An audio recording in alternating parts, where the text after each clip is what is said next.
уважаемые коллеги, рад вас приветствовать в Абхазии.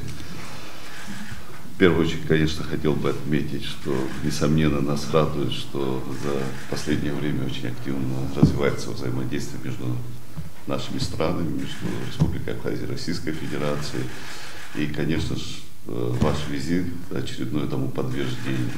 Для нас очень важно сохранение этих очень добрых исторических взаимоотношений. Мы уверены, что именно развивая наши отношения, мы создадим наиболее благоприятные условия для граждан наших стран. Конечно же, развиваем мы свои взаимоотношения практически во всех отраслях, во всех направлениях. В первую очередь, это, конечно, военно-политические отношения, укрепляем экономические, социальные. И это все, конечно, не может не сказаться на обычных гражданах. Для меня очень важно понимать, что и выстраиваются особые отношения с регионами Российской Федерации.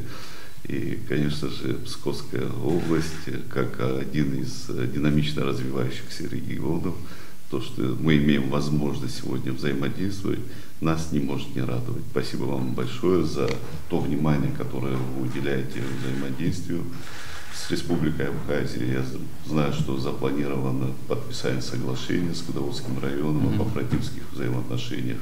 Это очень важное направление. Сегодня приятное событие состоялось, подписание соглашения между музеями Пскова и Государственным музеем боевой славы.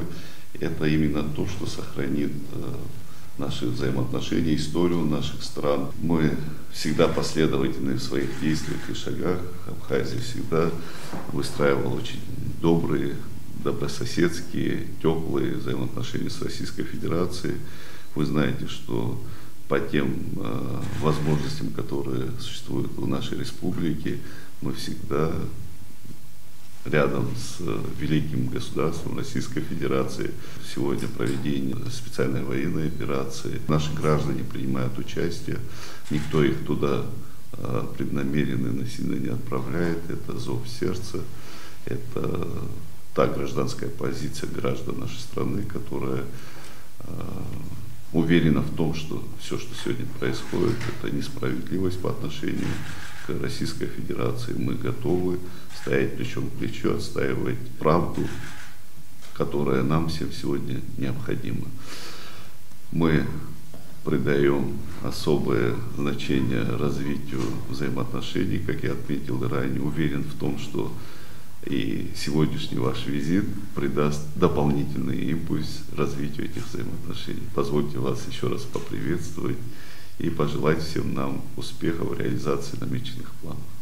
Бадрат Зурович, я хочу свою речь начать со слов благодарности лично вам, вашей команде за, во-первых, гостеприимство, искренность, открытость и высокий профессионализм команды, потому что представители правительства Псковской области до визита приезжали, общались, искали общие точки соприкосновения, все четко, все профессионально, поэтому я уверен, что после нашего визита будет придан новый виток развитию наших отношений. Ну и несмотря на географическую отдаленность Псковской области, Республики Абхазия, у нас на самом деле очень много общего. Прежде всего это касается экономики. Мы поставляем в республику и обувь, и торфяные субстраты, и электрическую, кабельную продукцию. Есть потенциал для расширения этого сотрудничества. Вижу, насколько активно республика развивается, насколько активно развивается туристическая сфера, новые ательеры приходят, открывают и реставрируют гостиницы. И в этой части все, что необходимо для гостиничного бизнеса, мы тоже можем предлагать, потому что часть из этого производится именно на территории Псковской области. В рамках технического взаимодействия, технического сотрудничества наши министры уже договорились о том, что бизнес-миссия осенью приедет в республику, и я со своей стороны приглашаю предпринимателей Республики Абхазия тоже приехать к нам. Мы со своей стороны все, что нужно, организуем на самом высоком уровне. Ну и, конечно, у нас общее культурное, историческое наследие, и у нас, у вас есть святые места, православные центры, которые привлекают огромное количество паломников, туристов. по сути, со всего мира, и это хорошая база для увеличения туристического потока. Ну и мы с коллегами тоже говорили, конечно, очень важно, чтобы были предприняты исчерпывающие меры для взаимодействия нашей молодежи и реализации совместных проектов. И уже обсудили, что одним из важнейших элементов этой части может быть совместная работа по написанию проектов в рамках президентских грантов.